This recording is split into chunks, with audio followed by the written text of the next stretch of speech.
This talk is Murals and Monuments, the Politics of Public Art.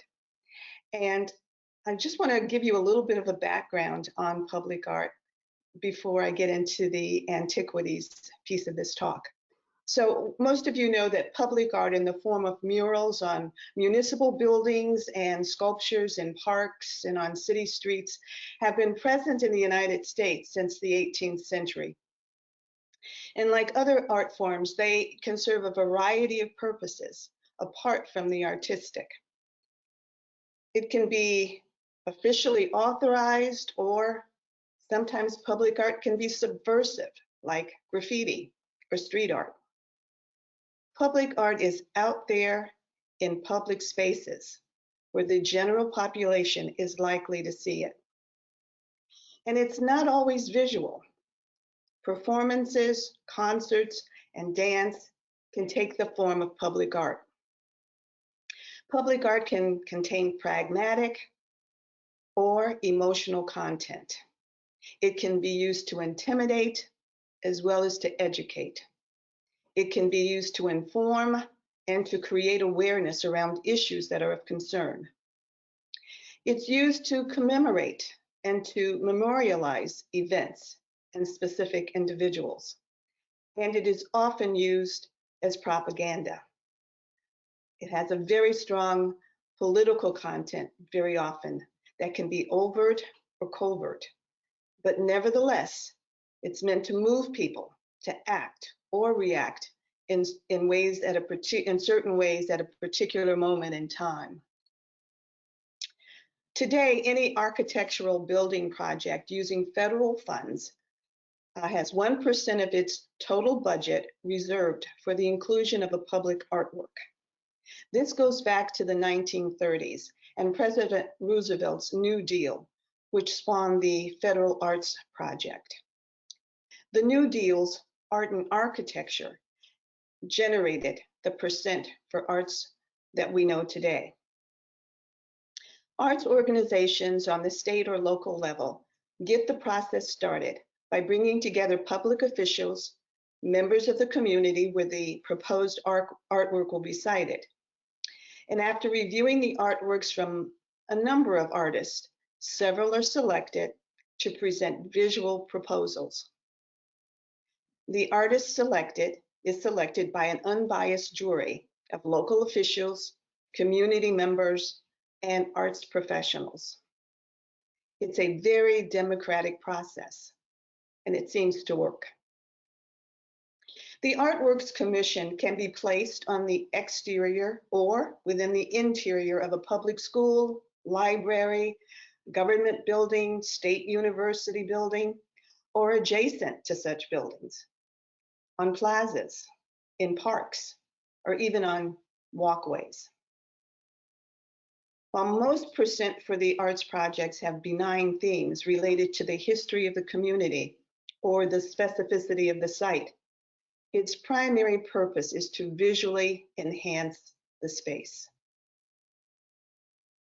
However, that's not true of all public art. And public art does not always involve long-term planning or have an established funding source. Sometimes they are a spontaneous response to an event or to activities that call for acknowledgement. The most recent examples of this are the George Floyd murals that appeared almost overnight in cities and towns across the United States and even around the world. They were a direct response and designated or designed to bring awareness to the issue of racial disparity and the ongoing problem of racial inequity, especially in the justice system. They were designed as catalysts for political and social change. Of course, the history of public art in the form of murals, statues, and monuments has a longer history worldwide if one chooses to recognize it in antiquity.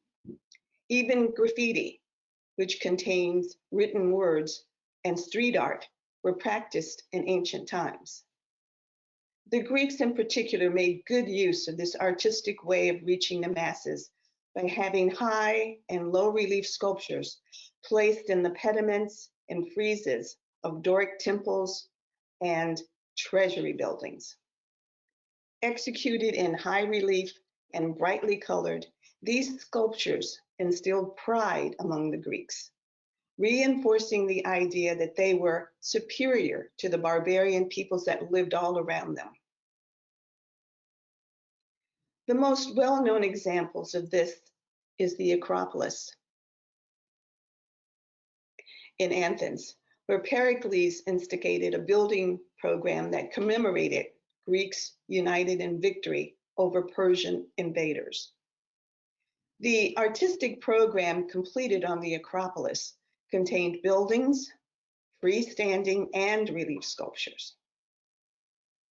The sculptor Phidias created the monumental statue of Athena Parthenos that you can see on the left here. She was the dedicated god of the Acropolis.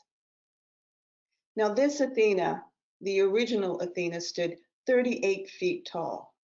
So she must have been sublime just in terms of her size.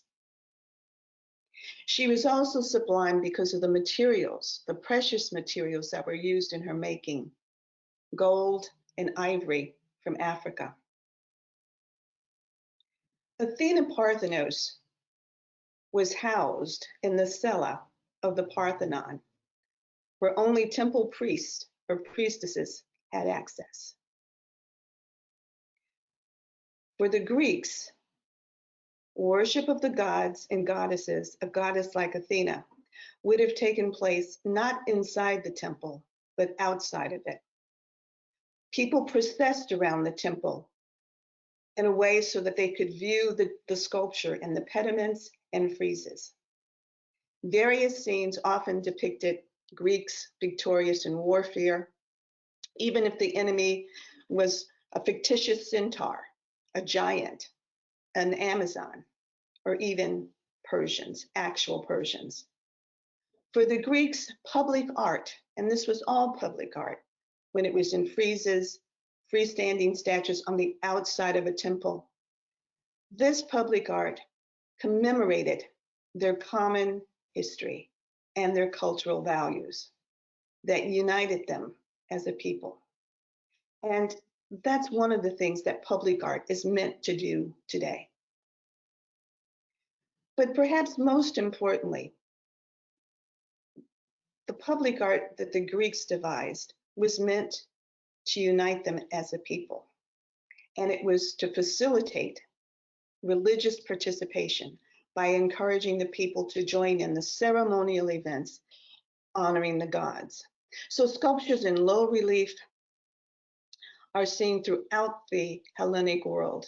And you will see gods and goddesses seated on their dais, and you will see citizens of whatever community depicted in processions surrounding the gods and goddesses. So these are all examples, these friezes, the freestanding sculptures, the buildings, which were monuments, architectural monuments. These things were viewed by the Greeks on a daily basis. So they did, in fact, take the form of public art. The Roman Republic and Empire was no different. Portrait of Augustus Prima Porta depict him fully clothed in his military cuirass or body armor, draped in a toga. And he stands with the authoritarian position depicting a military ruler. And we'll see this kind of pose repeated later on in statuary, especially in 19th century American sculpture. So with an outstretched arm, Augustus looms over his subjects, and he looks into the future within a pose that is both authoritarian and godlike. Remember, he was deified as a god, so he is serving the purpose of both man and God. And this sculpture, although it was in a private home, it was in the home of his wife, Livia, it later becomes out there in the public space. Again, one can attribute it to public art. I put this statue of Michelangelo's beautiful David up because for many of you, you've seen this sculpture at the Academy in Florence, and you know what a spectacular sculpture it is. Anatomically, it's absolutely correct. It shows David, the young David, looking off into space. He has the slingshot with which he is going to kill the giant over his shoulder rather. One can't help but notice how large his hands are in terms of the rest of his body. They seem overly large. So they are going to be used to slay the giant. Now, what you may not know is that this object was originally placed outside the town hall in Florence on the piazza. And it was placed there, not because Michelangelo had created this beautifully and anatomically correct young man. It was a symbol of Florentine victory over enemies, especially the French and the Kingdom of Naples that had tried to invade Florence over many different times. These various city-states wanted control of the Italian peninsula, but Florence, the Republic of Florence, was able to resist the invasion of the enemies. And this David, in one sense, is meant to represent the fortitude and the bravery and the common elements that united the people of Florence.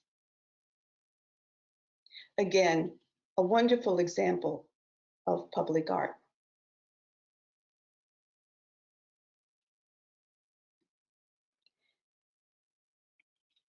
Triumphal arches and obelisks, like the ones that you see here, are particularly useful, or we're seeing quite often in ancient times. So originally, a nude statue stood atop this column to Trajan, the column of Trajan on the left. It was later replaced after Christianity had taken place by one of St. Peter. This carving, which is in low relief, you can see it on the low relief on the right side, is an amazing bit of propaganda. It was prominently displayed, and it's all visual.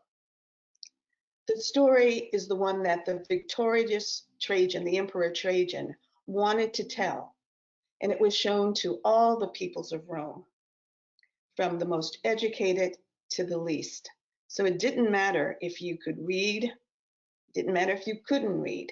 You read the story visually and you got it. The propaganda was very, very clear. Triumphal arches, especially during the empire, were the public art favored and sanctioned by the state. Placed in highly visible locations, they were easily accessible to great numbers of people. And they documented the empire's successes, but they also underscored how disobedient subjects would be chastised. So in this arc to Titus, we see a beautifully sculpted piece of sculpture, a monument, and on the inside, there are images that show the Jews, the determined Jews who were determined to outwit the Romans and to be independent of Roman rule. You see them being marched into Rome in defeat at about 70 CE. So this arch celebrates, it commemorates the victory of Titus over the Jews, but it's also meant to intimidate and to show people what happens to you when you disobey the authority of the Roman Empire. Arches like this were used by, scenes on arches like this were used by emperors to bring unruly Christians under control. One of the largest of these public monuments is the huge Triumphal Arch depicting the pagan turned somewhat religious or Christian emperor Constantine. Constantine's arch was built between 313 and 315 AD. And like some of the others, it was very influential and inspired the Arc of Triumph, for example, in France, and the Brandenburg Gate in Germany.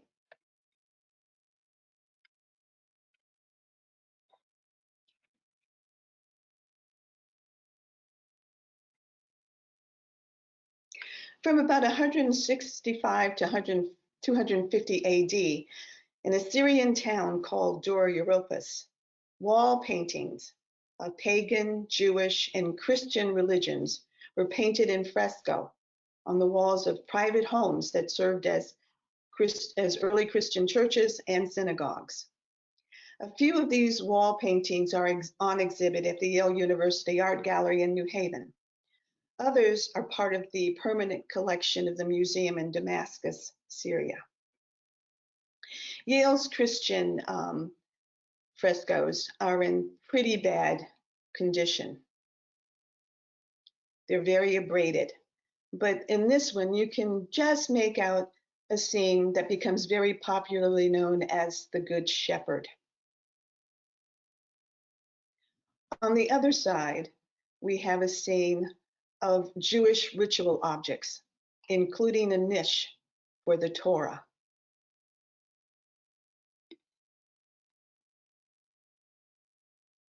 And in this scene, from a synagogue at Dura Europos, a scene of God, a rare image of God, parting the Red Sea, allowing the Jews to escape from Egypt.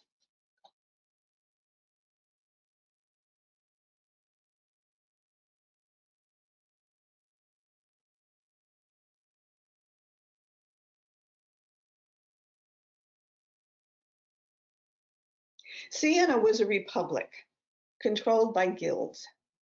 Guild members were comprised of people with similar occupational interest. From the 12th century, the most powerful guild of Siena was the Merchants Guild, which included wealthy merchant families that dealt with all kinds of material goods, from wax for candles to fine Flemish cloth. During the Trecento, other guilds, such as the stonemasons, Butchers Guild, the Apothecaries Guild, Carpenters, they all vied for power with the Merchants Guild. And they met in this building, the Palazzo Publico, which is a rather beautiful building.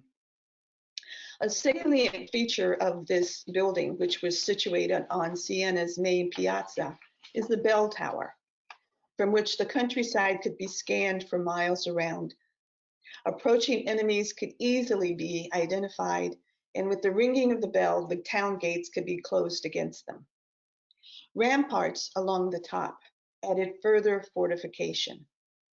An internal feature was a machicolated second floor, a floor with holes in it. Occasionally, guild members themselves took refuge in the Palazzo Publico when the people of Siena turned against them, or when one guild fought with another for control over the city. One group had the advantage of being on that second floor and able to pour hot oil down to the first floor. But perhaps the most important interior feature are the frescoes, the wall paintings on the inside of the Palazzo Publico. And this was a building that was open to everyone. It was in the town hall, so people were in and out of it all the time. So Sienese had access to the building and therefore access to these murals. And the Sienese population was largely illiterate. So again, the imagery was very important in terms of educating them, but also reminding them of how government is meant to work. So we have here in this scene by an artist called Ambrosio Lorenzetti, a large fresco, one of 4 large frescoes actually. And it has the name of Allegory of Good Government, the effects of good government in the city and the country. This fresco program was commissioned by the Merchants Guild, and it was meant to serve as an antidote to the factionism and the turbulent political struggles facing Italian cities that included the overthrow as well as the reinstatement of governments over a relatively short period of time. And as I said before, Sienese citizens had access to these buildings. So the murals were used to visually educate the largely illiterate populace to what the guilds considered good and bad government. Now, in this particular mural, the city is bustling with busy marketplaces, building projects, and even elite maidens are dancing gracefully on the city street.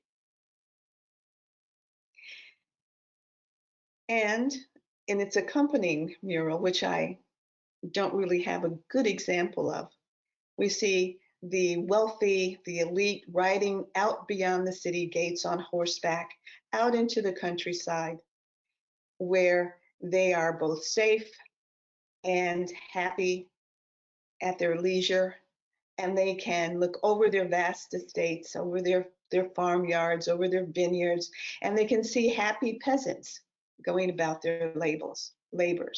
So these murals were reminders to the citizens of urban Siena and to the people who lived in the countryside that a just administration was beneficial for all. And of course, similar scenes like these are depicted in some cities and towns in the world today.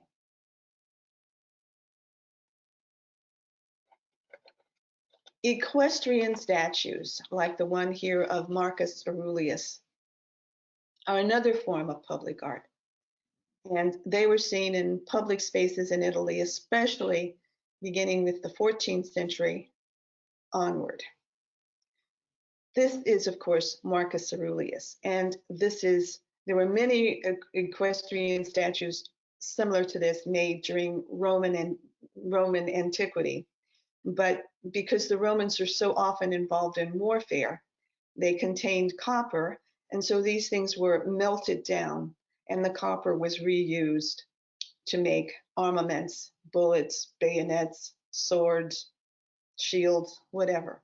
So this one is a very, very rare example of a surviving equestrian statue from antiquity. But you can see that that statue was probably the basis for the ones that we see here. The one on the left by Donatello, and the one on the right by Verrocchio. And they are of generals who were called consigliere, and the consigliere often were soldiers, mercenary soldiers, who sold their talents to the highest bidders. So for example, Venice often bought the services of a man by the name of Erasmo da Narni, who's on the left. Da Narni his family paid to have the statue made, and it was eventually placed in Padua, on the piazza in Padua, where he was born. The other sculpture is of Bartolomeo Colleoni, and he was another important and very, very wealthy mercenary soldier. I show you these statues because they were examples of public art, and they were meant to commemorate and to celebrate the various victories of Venice, of Padua, of Florence, through the services of these mercenaries.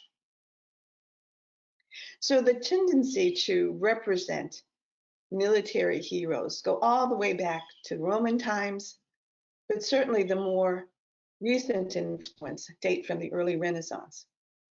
These large-scaled equestrian and freestanding sculptures, the one of Michelangelos David and the one of Prima Porta, of Augustus Prima Porta, have been models for late 19th and 20th century American Civil War sculptures of famous military leaders and heroes.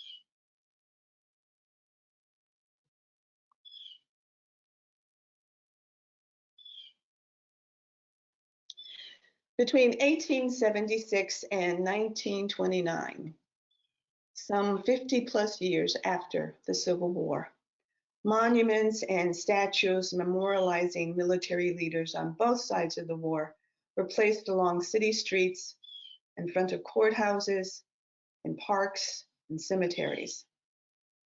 The Lincoln Memorial was built between 1914 and 1922, and it was dedicated in May of 1922. The Confederate Memorial at Arlington Cemetery was authorized in 1906 by Taft, who was then Secretary of War, and dedicated in 1914 by President Wilson. I find it interesting that the authorization and placement of many of these objects coincided with the time when lynching of Black Americans became almost commonplace, especially in the South. Nathan Bedford Forrest is seen here with Stonewall Jackson. He was another popular Southern hero. He led the battle at Fort Pillow, Tennessee, where some 200 Black soldiers who had surrendered were massacred on April 12, 1864. He also has the distinction of being a founding member of the Ku Klux Klan, although years later he denied ever having been a member. But I show you these statues, these equestrian statues, again, just to remind you that these things do not come out of a vacuum. There is a history that goes back quite a ways.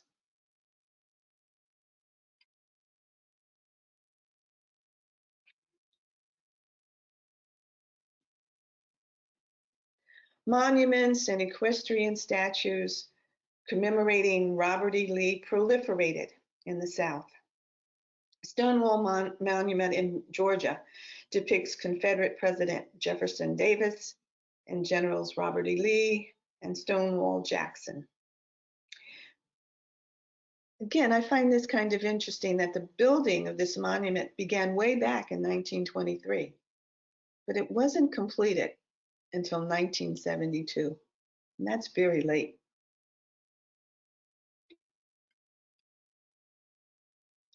Equestrian monuments weren't always of white men. A somewhat unusual statue is this one, which is on display outside the Huntington entrance of the Museum of Fine Arts in Boston. Appeal to the Great Spirit is from 1909 by Cyrus Dallin, and it honors a rather nebulous and anonymous spirit leader of native peoples in somewhat passive artwork.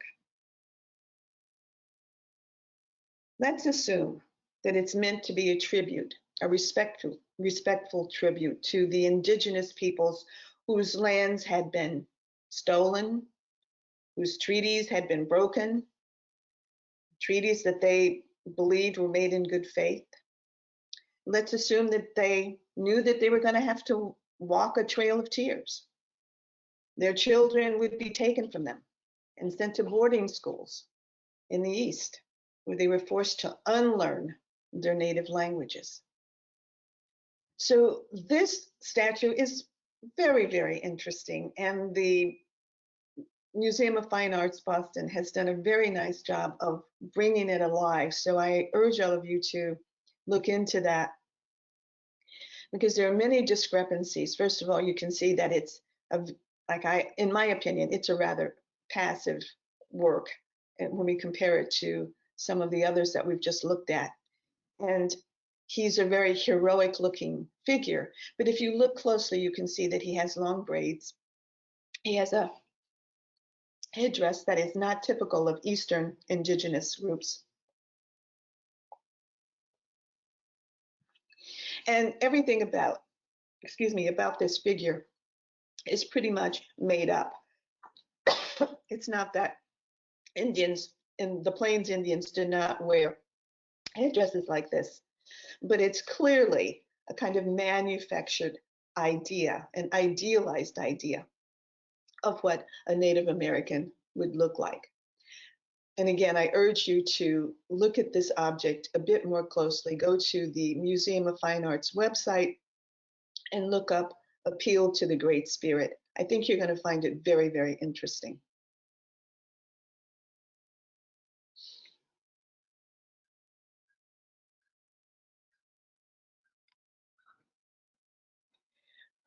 This is a statue of the very famous Jefferson Davis. And you can see that it's a statue on top of a monument. And Jefferson Davis, of course, was the president of the Confederacy. This was an invitation-only event when this object was put into place. An invitation was sent out, whites only. So children, school children were invited to the dedication, which took place in February of 1911. And they were dressed in red, white, and blue. They became a living Confederate battle flag. The date of the inauguration was meant to coincide with Jefferson Davis being elected president of the Confederacy in 1861. And you can see that it was draped with a Confederate flag, and the Confederate flag was pulled off as the statue was hoisted into view. Other monuments take the form of statues on tops of monuments.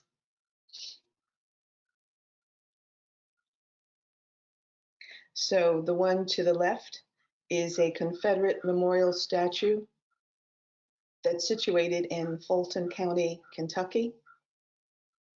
And the one on the right is from Monroe County, West Virginia.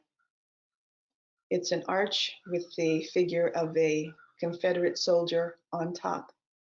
And again, I find this interesting because this was put into place in 2016.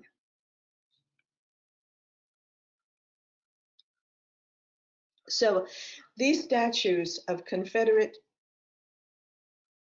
soldiers, military leaders, some of them are very, very recent, which again is something that I find quite surprising, that this idea of honoring these people would go on well into the 21st century.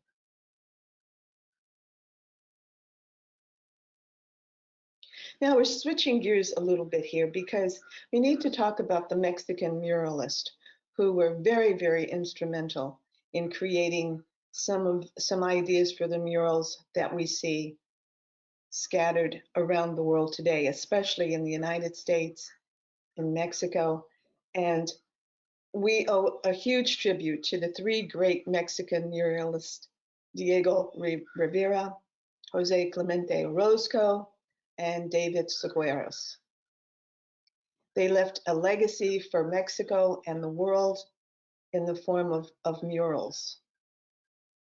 The purpose of mural paintings, as far as Diego was concerned, and the other two, was to provide moral and a psychological uplift to the downtrodden and illiterate peasant population who had little or no knowledge of their indigenous history before the time of the European colonization.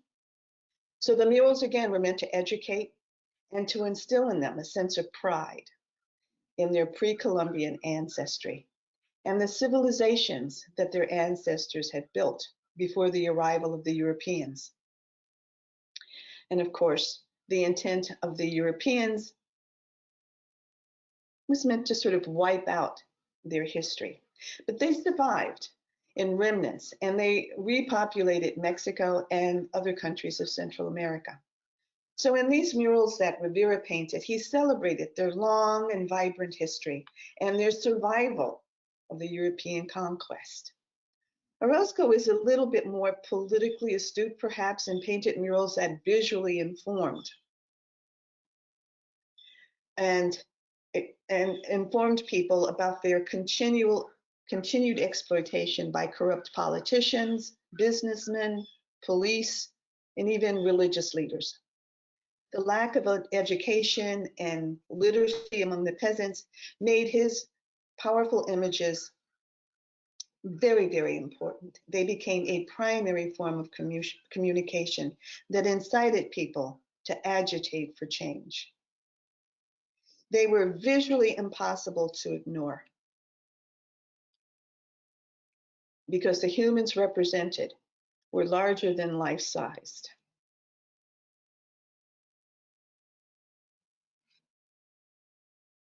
And of course, the scenes that were produced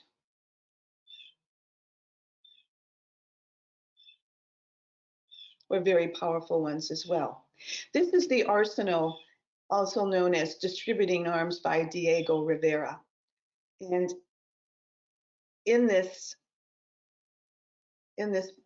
very large mural, which was painted for the Fiesta Hall in Mexico City, we can see that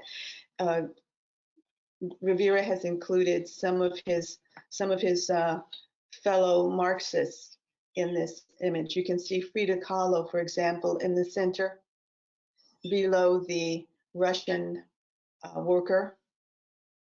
All the way to the right is the artist Tina Madadi. And they're handing out arms to the peasants, arming them, urging them to fight for their rights. So these were designed to motivate people, to help people understand the political situation that they were, that had captured them, the capitalist system that was not serving them properly. And they wanted to unite with these murals, both the unions, people who lived in the countryside, the rural peoples, as well as the poor peasants who lived in the cities. Now, Diego Rivera was very much, in terms of his artistic style, he was very much a cubist by this point. But he did away with that cubist style of art, and he painted his pictures, his frescoes, in a way that was very much representational. He wanted to make sure that people understood. So he forego abstraction to paint in a more representational style. And this was really meant to captivate those peasants that he wanted to reach, he wanted to communicate with. And he did this throughout all of the murals that he made, including this one, which he made later for Detroit.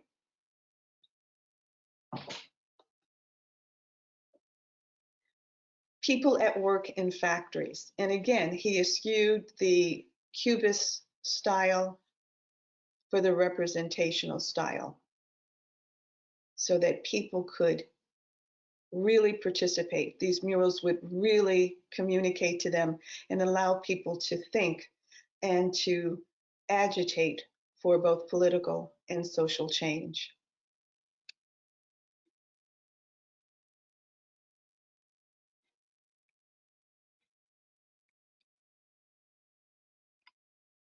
And this one is by Orozco.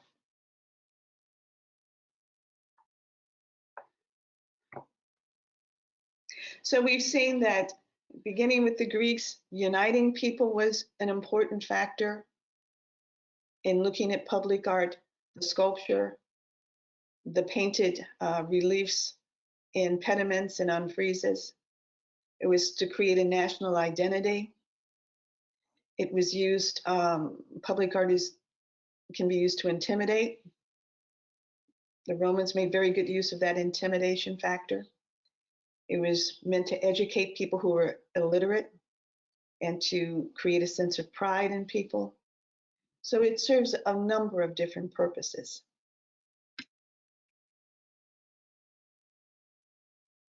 Charles White is a very interesting artist. He was married to the artist Elizabeth Catlett for a couple of years, but both of them were fans of Diego Rivera and the other Mexican muralist, and they went to Mexico to actually work with those artists.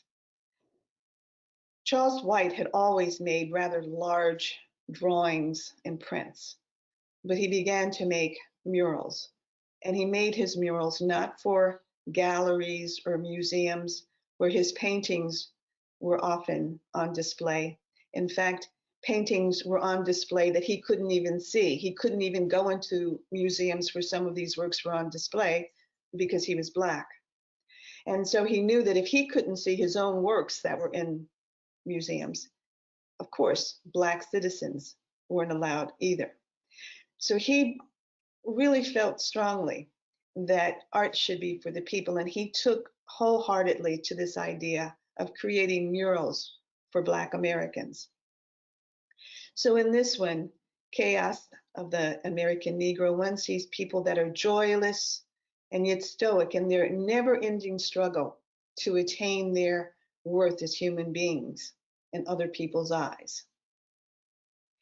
He also made contributions of the Negro to democracy, which is this mural. And if you look closely, you can see a number of historically important Black leaders: Frederick Douglass, James Carver, that go all the way back to revolutionary times. And this, again, was simply to show Black people that they were something.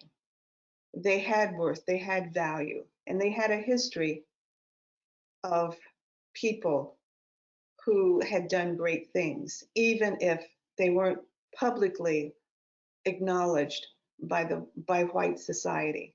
He wanted Black people to know more about their history. This history, the contributions of the Negro, was made for Hampton Institute. And I'll also just mention that Hampton Institute, which is in Hampton, Virginia, was also one of those places that educated young Black people after the Civil War. And unfortunately, it was also one of the places where the children of indigenous peoples were sent from the Western territories. They were sent to Hampton Institute to become assimilated, to learn how to be good citizens according to the narrow vision of white society at the time. And I also want to make it clear that all of white society is not a part of this. Don't forget, there were plenty of people who were abolitionists, people who were fighting, white people who were fighting for the rights of Blacks and for others. I also want to make it clear that Blacks were not the only ones who were targeted by whites. And we've looked at, I've shown you the images, just the last few images that show Mexicans, that show Blacks depicted by Charles White, but Jews were also lynched. Native peoples were lynched. In fact, there were several massacres where numbers of indigenous peoples were lynched just at one time. Catholics were also lynched. However, the great majority of people were Black men. Black women were also lynched, but the greatest numbers were Black men, and between that period of 1890 to 1920. So Charles White, who was trained at the Art Institute in Chicago. He had his first one-man show there at the age of 20. He was not seriously interested in art until 1938 or 1936, when one of his teachers entered a sketch that he made in a national competition for high school students. He won a scholarship to an art school. When he went to enroll in that school, he was denied entry because he was Black. Maybe that was for the good, because he later won a scholarship to the Art Institute, where he did in fact study. And he believed that Black people, as you can see in these images, especially in this one, Chaos of the Negro, he believed that Black people were seriously misunderstood. And he said that he painted murals because, I quote, "I do know that I want to paint murals of Negro history. That subject has been sadly neglected. I feel a definite tie-up between all that has happened to the Negro in the past and the whole thinking and acting of the Negro now, because the white man does not know the history of the Negro. He misunderstands him." Because the white man does not know the history of the Negro, he misunderstands him. I think that's a very generous thing to say. He goes on to say at another point about his paintings, "Easel paintings hang in museums and galleries where they are apt to be seen only by a few. But art is not for artists and connoisseurs alone. It should be for the people." And so I'll leave you with that quote. Art is not for artists and connoisseurs alone. It should be for the people. And the Greeks certainly made good use of that idea, that sentiment. They made art that everyone could participate in, no matter if you were a slave in Athens or one of the 10 most important people governing the city.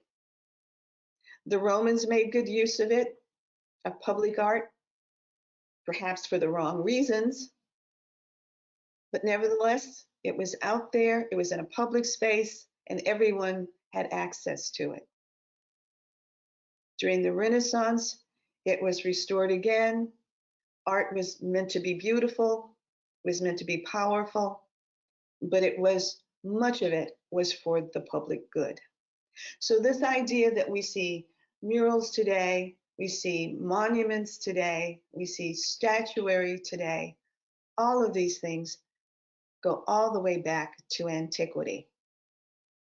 And with this, just a very few slides, I hope that that point has been taken, that point has been made, and it gives you some baseline for understanding the history of public art. Thank you very much. Thank you, Mary. That was great.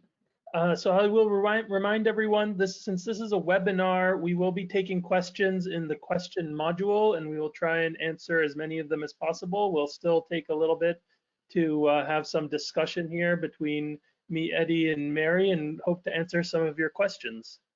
I know, I mean, one of the first questions we got was by Barbara Relt, who was both asking about Diego Rivera, but also talking about Banksy, which I know our talk here is about more historical art, but I can't help but notice that a lot of the historical art we're looking at was created by those in power. And the idea of Banksy as an art creator that's making murals that are graffitis, I think is pretty interesting. Do you have any thoughts on that? Or the ideas of art? It also speaks to art as propaganda, right? That art can be propaganda by those in power, like we see the statues of rulers or those we hope to have ruled. versus like the work of Orozco, maybe that is more political from the underside. Right. Well, Banksy really does go back to that tradition of street art, and street art goes back again to antiquity. Mm-hmm. Unfortunately, we don't have very good examples of that to show.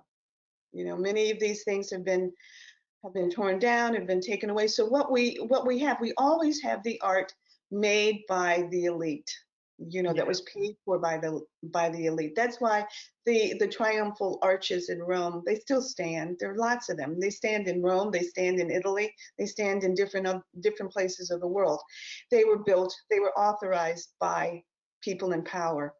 Banksy's art is new for a lot of people, and it's brilliant, but again, there are antecedents for that. Yeah. Graffiti goes back to, I remember going to, and you can do this yourself. You can go to the Metropolitan Museum in New York, go into the Egyptian collection, go to the Temple of Dindor, and you'll see graffiti that was made during the Egyptian period on the sides of the Temple of Dindor. So this art is not graffiti art, street art. People were always protesting something, and people were despoiling something because they were angry, because they were agitated, because they didn't agree. So Banksy is just in a whole line of artists who've come before. And I'll be talking more about his art in the next lecture. Yeah. Also, it brings to mind that that art history is written by the winners as well. I mean, we're just now beginning to like the statue in front of the museum in Boston, which I grew up going to, but never really understood. The Native American statue of Appeal to the Great Spirit. Those narratives are being rewritten now with the greater light for the truth, right? That's exactly right. And that's a fabulous work of art. And again, it's almost as though Cyrus Dallin, he put it up, and he was very cognizant of his artistic skill, but I don't remember who actually paid for that sculpture and how it came to be in the collection. It was housed originally, I believe, inside, and then it was moved to the outside, to that Huntington entrance. But the lies that sculpture show about Native peoples, it's just, the moccasins aren't authentic, the headdress isn't authentic to the person and that's represented. And if you look at Native peoples from the Northeast, they dress differently. They have a different demeanor from the Plains Indians. So maybe Dallin, the artist, was being respectful. I'm sure he was, but he certainly had information that was not correct. And people, but that wasn't the point. They didn't care that they were creating something that was incorrect, a fiction, if you will, because people in power can do what they like. Can I just say too, well, for the artist that created that statue, I think the line that you used before really applies, which is, not knowing the history of an individual or a people would mean that you do not understand them. I think that this statue here is a great example of that. That on the surface, to many people, it seems like it's accurate, but there's a real, genuine history that needs to be learned and respected. And if they had taken the care to do that, this statue would look different. I have a quick question about, because we were talking about government versus, the people installing art, and just wanted to get some distinction. I think I know the answer, but I wanted to ask you for distinction. For the mural effects of good government in the city, some of the pieces reflected maybe a war that had just been won, and so the ruler or the ruling class wanted to install some art to kind of celebrate. That's warranted. But in this case, I wonder, if something isn't happening and the government puts in public art to say that it is, then it becomes sinister. So I was just curious, was this an example of an actual booming time in this town, and the government was trying to celebrate that, or is this more sinister? Is this a very poor town and community, and the government is just putting on a facade? Well, actually, Siena at this time was a very important town. It was very wealthy. They were building their beautiful Gothic cathedral, which everybody was in on. Everybody was celebrating and working on this idea.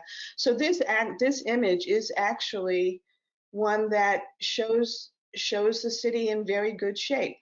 Now, I should also point out, however, that there are two other murals, and one of them is of bad government, and that one is in such poor condition, I didn't want to even try and show you. But it shows what happens when government is not working for people, and everything is kind of fallen apart. People are destitute looking, they're pilgrims in the streets. So they wanted to show this contrast between, the Merchants Guild was very important from the 13th century into the latter part of the 14th century. And they wanted to make sure that they stayed in power. So they wanted to show, this is what government looks like when our families of 9, these are oligarchs now, don't forget, when we're ruling, this is how things look. And this is what they look like when we're not in power. So they did make the contrast. There are murals, there are 4 of them, and 2 of them show the effects of poor government in the city and in the country. And then 2 of them show the effects of good government in the city and in the country. Thank you for expanding on that for me. Thank you.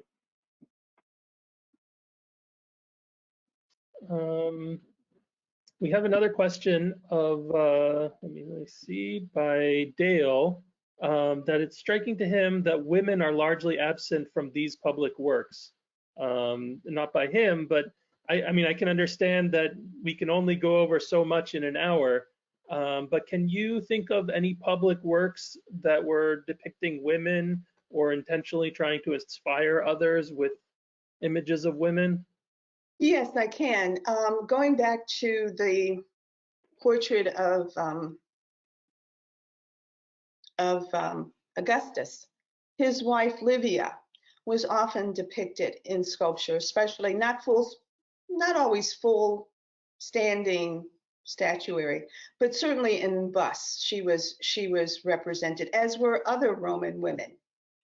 And they were meant to represent the notion of family and motherhood and the effects of good Roman emperors who were ruling well, who were ruling justly, and so everyone prospered. Now, don't forget, for the Romans, family was very important because of this whole notion of dynastics. So you wanted to continue your family's reign. So a family like the Flavians, for example, many portraits of women, Flavian women, portraits of, as I said, of Livia, Augusta, Faustus, Agrippina, people like that. Many sculptures of Roman women. Now, you don't see them in public spaces, however, as much as you do statues of men. And that's true pretty much in antiquity, with the exception of goddesses. Mm-hmm. So women are not shown. You're not going to see very many statues of women on the streets of Florence, for example, or even on the streets of Rome. Again, it's history is written by the winners, and patriarchy seems to have taken over in the last few hundred years of academia, right? So we're not seeing as many. But there is a huge tradition of craft, and that craft is now becoming a much more part of the art history narrative. Quilting, real community-based projects. I have another question, which is speaking directly to Parge, Eddie. is Eileen asks that murals seem to not last as long as some of these sculptures because they're out there. It's basically painting on a wall and it's out there in front of the elements. What can we do to ensure that murals last longer? And that's something I know Parge, our public art group, is planning to create 4 murals, and that's something that's on our mind, is that sometimes these murals end up degrading. And Eddie, can you speak to that a little, maybe? Absolutely. There's 3 things I would say right off the bat. Take your time to be sure and plan out fully what comes along with installing public art. There's so many different facets to it. Preparation, of course, comes first, and that has a lot to do with the longevity of your mural. So that's the first thing I would say, careful planning. Second, make sure that you are budgeting for maintenance, because be it act of God or vandalism or anything in between, there's going to be reasons to repair a mural, even if they're just weather beaten. And so you want to make sure that you've got something set aside for that, because when that day comes, it's nice to be able to act immediately. And then the third thing I would say is be prepared for a day where you do have to replace the mural. Perhaps it's too in disrepair and you need to put something new there. Then you can start the process over again. That's actually an opportunity. You can start again, replan, maybe do it in a different way this time to get a little more longevity. But there's ideas out there for temporary murals, which is to say a whole piece would be installed like you'd normally see a mural, but the intention is for it to be impermanent and then replaced at a later time. And so there's no harm there. I mean, you want the piece to last forever, but if you have a space in the community that has been designated for public art because it houses public art, then if it needs to be replaced, you have no one to convince if art can be put in that place, so you get to update it or change it to something else, or maybe figure out another way to tell the same story that the mural was telling in the beginning. So not a bad thing. Very good question. Yes, and I would just add to answering that question. Today, there are often places where the murals are meant to change because they are made in response to a particular situation. So I was in Portland, Maine a few months ago, and there was a wonderful little alleyway, kind of off the beaten track, a space that's set aside for murals. And there was a wonderful mural of George Floyd. And I was just struck by how well done it was, and the beautiful, and the names of so many other people that have been killed. And then I went back a little bit later, and the mural was gone, and I was, oh my God, what happened? But the mural that had replaced it was all about the troubles that were afflicting Asian Americans, the kind of abuse that Asian Americans. So it's clear that space, it's a dedicated space for murals, and it's a space where they do change in response to a particular event or activities. And I think there are many. I'm just so much more aware of sites like that now than I was in the past. And I also should just say that in ancient times, fresco painting was the only material available for artists. So of course, many of these murals do not survive, or they survive in very poor condition. However, if you go to the National Museum in Athens, you can see murals from the homes of houses that were painted on Crete or on Akrotiri. So they have been beautifully preserved. Murals from Pompeii have been beautifully preserved, depending on where they were placed and how they were cared for during the time that they were, the period after which they were painted. We have another note from Dale saying he encourages listeners to visit the website for the American Mural Project being installed in Winston, Connecticut, honoring workers in America. And then on another note, Diane asks, Mary, do you have any idea why the muralist Benton ended up receiving so much attention? Thomas Hart Benton, Yeah. why he received so much attention? Yeah. Why, you know, why was he raised as the pinnacle of American public works, right? Well, I don't know that he was considered the pinnacle. He certainly made some amazing murals during this time when Americans were celebrating their regional differences, and he was an exceptionally talented muralist. I mean, you only need to go to the New Britain Museum of Art to see examples of his work. They're beautifully composed. They have great content, and they're full of allegorical and metaphor. So they have both a breadth of meaning as well as a depth of meaning. I think that's one of the reasons they've survived. That's why he's so highly regarded. You need really good content, no matter what your art form is. You need content, and if an artist is able to include substantial content, his art or her art is going to be much more long lasting. It's going to have a universal appeal as well. And do you know then, so the works by Orozco, those the ones with the greedy capitalists like up their money, what was that paint? What kind of audience was that painted for? Because I know, you know, I mean, many of these works were created by the people in power.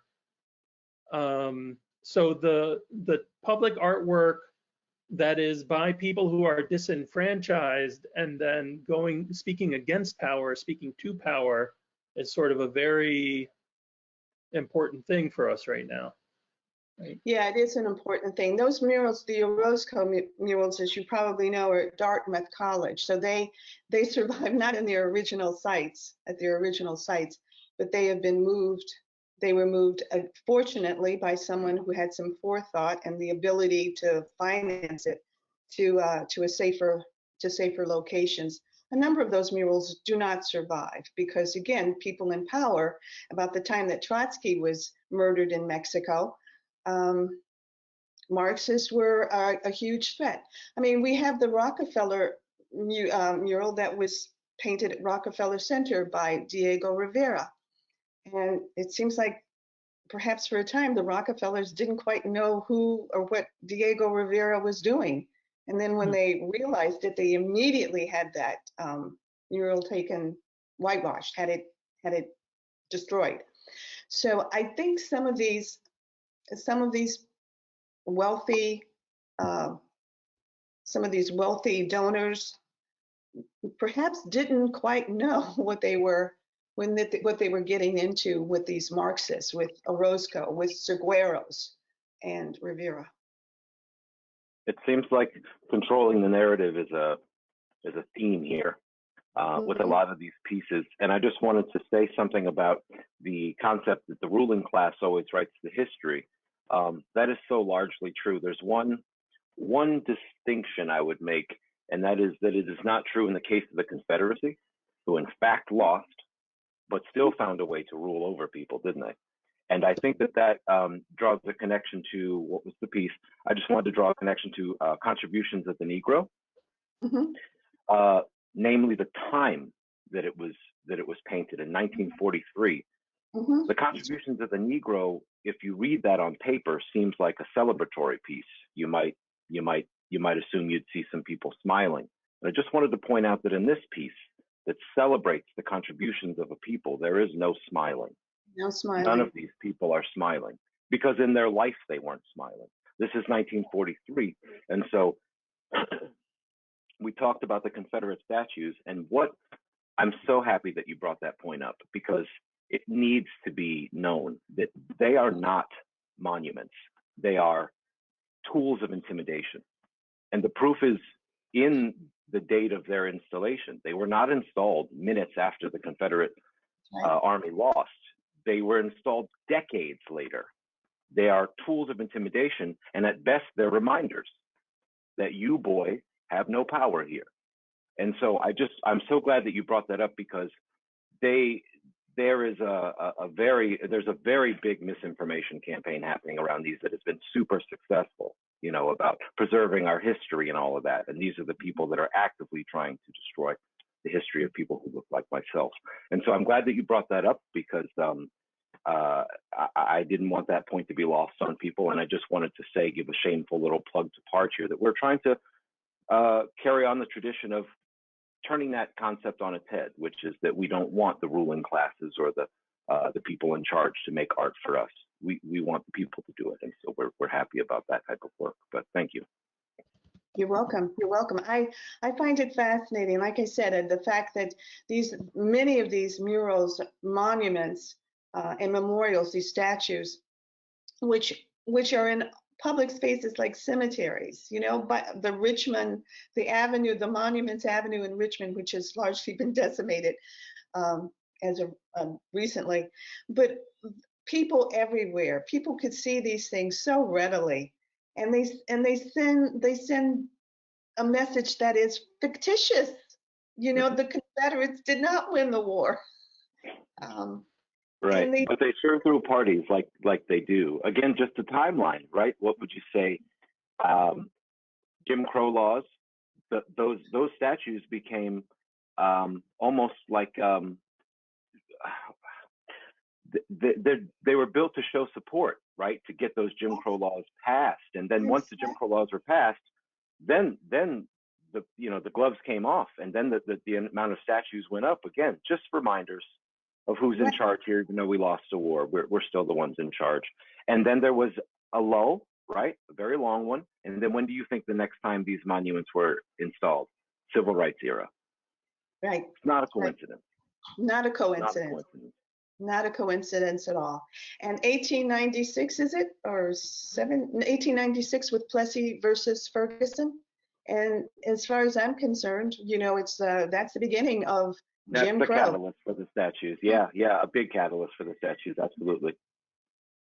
And then shortly after that, you have Birth of a Nation in 14, and then, it just snowballs. It snowballs from there well into the 20s. And so these atrocities, as you say, are really timed. They're really timed. Can we point out too, just in case there's maybe younger folks in the crowd or people who just didn't know that simple fact, The Birth of a Nation is this country's first motion picture, funded by the Ku Klux Klan. Starring the Ku Klux Klan in blackface. Starring, not just the client, the president. Okay, yeah, just wanted to make that point as well, because it's lost on a lot of people. Yeah, those are great points. I think so that's the these objects of intimidation, and then we have works by like Charles White on the other side, right? The public art that are acts of rebellion, and I'm also seeing a thread here of two types of public artwork in terms of rebellion: those that are showing a history of pain and suffering, and those that are trying to show that there is a vibrant life and a joy, right? That I know there's the concept of Black joy, and how that's something that that needs to be made public, and that not all artwork also needs to be about race in terms of racism, but it can also be about joy. I know, me being Jewish, the Jews in our country as well have this whole crypto, like, passing concept where we're just going under the radar and we're just going to be passing as white, so we're not going to be making our Jewish murals. And the idea is that we can celebrate our joy in public is it's a scary one. I'd like to go on record and say that I'd love to see a Jewish mural. Yeah. Yeah, absolutely. Because all of our culture should be celebrated. It's that simple. Yep. Another point about the Jews and Jewish murals. I think of the wonderful Catholic Kolowitz. I think about Otto Dix, who was not Jewish, but who depicted at the same time that Diego Rivera is working, almost some of the horrors of what's going on in Germany, even before the Nazis came to power. But I just wanted to throw this out because maybe some of you already know this, but some of the programs that were used against the Jews were learned by the Germans when they came to the United States to see how blacks were being treated after Reconstruction, between that period of time when the Civil War ended and Reconstruction ended. And they came to the United States to see how whites were treating black people. So there were some pretty horrible things. There's this whole system of peonage, convict peonage after the Civil War. So men were put into prison and their labor was farmed out to people who had owned plantations or people who owned mines, and they needed labor. They needed free labor. So blacks were arrested for vagrancy, for loitering, supposedly. And then later, wealthy white people, white Southerners, would go and get a bunch of black men out of jail, pay a few dollars, maybe $100 for 20 men, and then put these men to work in mines or on plantations. So they kept this system of free labor going. And I don't know that that's common knowledge, but the Germans certainly picked up on that. The Germans, pre-Nazi Germany, picked up on that and couldn't believe that people were treating blacks the way they were being treated at that particular time. But they took those same ideas back to Germany and used them later on. Yep. Oof. It's a horrible history. It's a horrible history. Next time we'll talk about Banksy, and so that ought to be more fun.